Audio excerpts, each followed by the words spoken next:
बीमार हो जाते हो तो डॉक्टर के पास जाते हो नहीं जाते हो इलाज कराने के लिए कि ये हो गया, ये हो गया, ये हो गया। जिस्म बीमार हो जाए तो डॉक्टर की तरफ रुजू करते हो। रूह बीमार हो जाए तो कहाँ जाओगे, किसकी तरफ रुजू करोगे? जिसकी तरफ रुजू किया जाता है उसी को तो मर्जा कहा जाता है। डॉक्टर भी मर्जा होता है मगर उससे जिस्म के मामले में रुजू किया जाता है। वो इंसान, इसकी परफेक्ट लॉजिक जो है, डेफिनेशन जो है परफेक्ट तकलीद की, वो ये है कि माहिर कार के मुताबिक कार अंजाम देना। जो माहिर होता है इसमें उसकी राय के मुताबिक अमल अंजाम देना, इसे तकलीद कहा जाता है। तवज्जो है कि नहीं? अगर कोई बीमारी बढ़ जाती है तो उससे छोड़ा नहीं जा सकता, उसका इलाज करना ज़रूरी होता है। अभी ये बात हो रही थी, वो बात है कि ये चीज़ होती क्या है, अखबारी और मलंगी किसे कहा जाता है? अखबारी वो होते हैं कि जो तकलीद का इनकार करते हैं और नमाज में अलियुन वलियुल्लाह तशहुद में इजाफा करते हैं। मलंगी वो होते हैं कि जो मस्जिद से मुँह फेर के चलते हैं। वो कहते हैं कि मस्जिद में हमारे इमाम मारे गए हैं, लिहाजा हम इस मस्जिद में क्या जाके करेंगे। कोई बात कह रहा हूँ मैं। और वो ये कहते हैं कि सिर्फ अली रब है माशअल्लाह, और उनका सलाम या अली मदद होता है। तवज्जो है? मस्जिद में नहीं जाएंगे कि अली शहीद हो गए, ये कह के किसे बेकार है? उन्हीं को जो पढ़े लिखे नहीं हैं, जो बेचारे सथा से गिरे हुए हैं, उन्हीं को तो अगवा कर लोगे, उन्हीं को तो गुमराह कर लोगे। ये कौन सी बात हुई? आप इमाम हसन से बड़े हो क्या? अरे कोई बात कही है मैंने, तवज्जो है?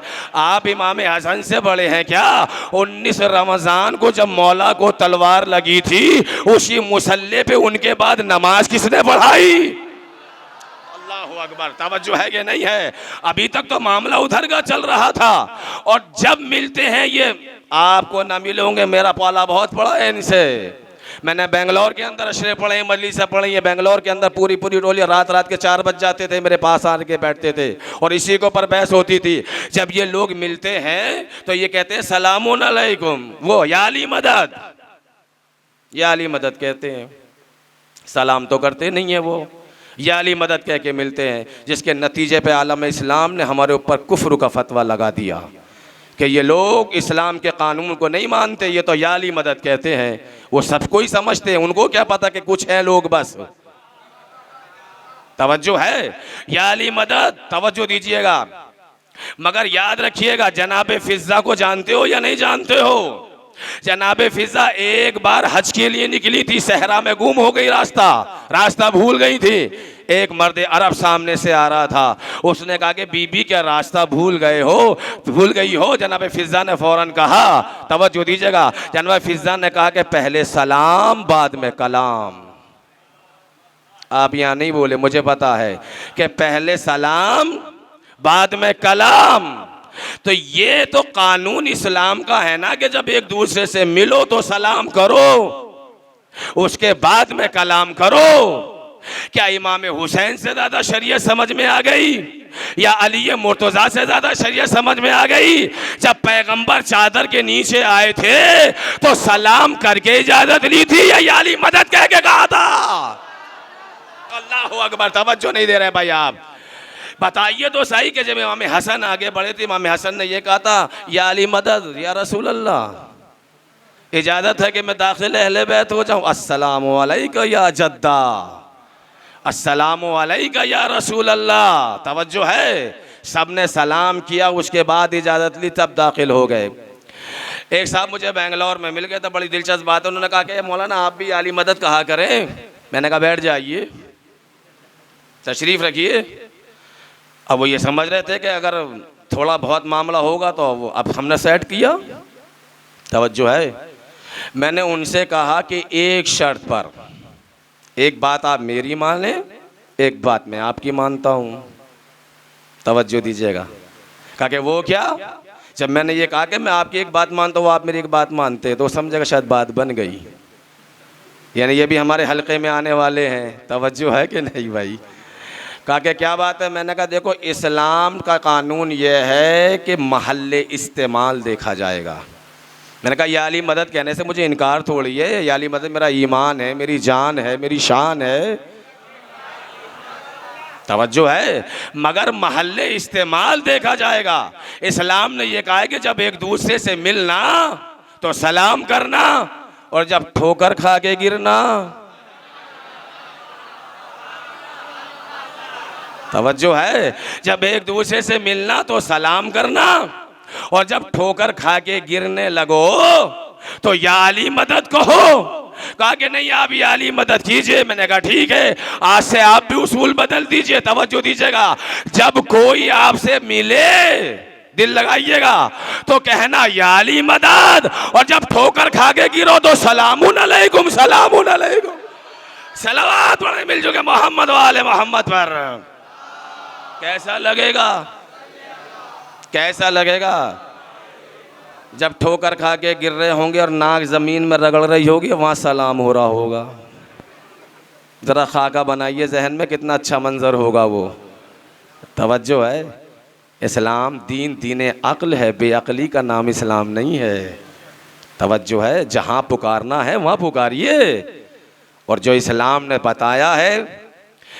अब तवज्जो दीजिएगा इस बात पर, वो ये कहते हैं कि साहब हम इन लोगों को नाइब इमाम क्यों माने? क्यों माने इन्हें मुज्तहिद को? हम ये लोग तो बैयत कराना चाहते हैं। मैंने पहले भी एक बात कही थी, याद रखिएगा, बैयत कहते हैं नफ्स को बेच देने को, अपने इख्तियारात बेच देने को। हम बैयत सिर्फ इमाम की करेंगे, मुज्तहिद की हम बैयत नहीं कर सकते। मुज्तहिद के हाथों हम अपना नफ्स नहीं बेच सकते। बस मुज्तहिद इतना करता है कि नफ्सों की ऐसी तरबियत कर देता है कि जब इमाम आए तो इमाम के हाथ पे बैयत करने के लायक बन सको। अल्लाहु अकबर। इमाम के हाथ पर बैयत करने के लायक बन सको। मुज्तहिद इतना काम करता है, ये काम करता है मुज्तहिद। कहा कि साहब हम तो नहीं, नाइब इमाम नहीं मानेंगे, ये गैर मासूम है। अब जो जाहिर से बात है, बेचारा नौजवान होता है, खाली जहन, वो इस तरीके से उसको ब्रेन वॉश करना, तो जाहिर सी बात है इंसान वो हो ही जाता है। जब ये कहते हैं कि साहब क्या नाम है, तकलीद नहीं होगी, नाइब इमाम इनको नहीं माना जाएगा, तो मैं फिर एक जुमला कहता हूँ, अब बात समझ में आएगी तो बोलिए आप। ये क्या कह रहे हो कि अब गैर मासूम की तकलीद नहीं होती? ये मामला खिलाफत का है, नियाबत का नहीं। हम नाइब हम जो है इमाम की जगह इमाम को नायब उसको मानेंगे खलीफा के जो मासूम होगा, रसूल की जगह उसे खलीफा मानेंगे जो मासूम होगा। वो मामला खिलाफत का है, ये मामला नियाबत का है। बात समझ में नहीं आ रही है? खिलाफत के मामले को नियाबत से ना जोड़ो कि गैर मासूम की हम तकलीद क्यों करें। तो क्या आप इमाम हुसैन से ज़्यादा शरीयत जानते हो? तो फिर जनाब मुस्लिम के बारे में क्या ख्याल है? अल्लाहु अकबर। जनाब मुस्लिम के बारे में क्या ख्याल है भाई? जनाब मुस्लिम नाइब इमाम बन के गए थे या नहीं गए थे? जनाब मुस्लिम मासूम थे। जनाब मुस्लिम की जूतियां मेरे सर पर, उनके कदमों की खाक मेरे सर पर। बनी हाशिम का जवान है, अपनी जगह इज्जत वकार है, मगर मासूम तो नहीं है ना जनाब मुस्लिम। इमाम हुसैन ने अपनी जगह गैर मासूम को नायब बना के भेजा। मालिक अश्तर के बारे में क्या ख्याल है, जिनको अली ने अपना नायब बना के भेजा? अल्लाहु अकबर। तवज्जो है, गैर मासूम नायब होता है। अगर न होते तो न सलमान मदाइन जाते, न मालिक अश्तर मिस्र जाते, न मुस्लिम कूफे में जाते। ये क्या कह रहे हो आपके मासूम नहीं बने, तकलीद नहीं कर, मासूम जो है मासूम ही सिर्फ वो हो सकता है? नहीं, ये गलत तरीक़ा है। नौजवानों, हमारे जवानों को आखिर ये दो दो चार की बात क्यों समझ में नहीं आती भाई? इसके लिए फ़लसफ़ा पढ़ने की ज़रूरत है, इसके लिए इल्म इरफान पढ़ने की ज़रूरत है, इल्म कलाम और इल्म रिजाल पढ़ने की ज़रूरत है। इसके लिए दो और दो चार की बात है बस, मगर वो बात समझ में नहीं आती। मगर एक बात सुन लीजिए आज आप, मैं मर्जा की हिकमत अमली बता रहा हूं आपको कि कितना बालिगुन नज़र होता है हमारा मर्जा और कितना कमाले एहतियात से काम लेता है हमारा मर्जा। तवज्जो दीजिएगा आप। बस नौजवानों, ये आखिरी बात है, कल इसका सिलसिला आखिरी होगा जो मुकम्मल कर दूंगा मैं। तवज्जो दीजिए आप। यानी फतवा देने में भी क्या कमाले एहतियात रखी है उन्होंने। हमारे इज्तिहाद को, मुज्तहिद को 2 बार दुनिया ने इम्तिहान लिया है, आपको मालूम है? आपको मालूम है? 2 बार हमारा मुज्तहिद इम्तिहान से गुजरा और दोनों बार कामयाब हुए। एक बार जब इनकलाब ईरान आया था, उसके बाद आज तक ये लोग समझ रहे थे कि ये जो हमने प्रोपेगेंडा चला रखा है। एक बात सुन लीजिए आप, शीयत के 2 हेडक्वार्टर हैं, शियों के 2 मरकज हैं, या नजफ या कुम। आपका हेडक्वार्टर लंदन में क्यों है?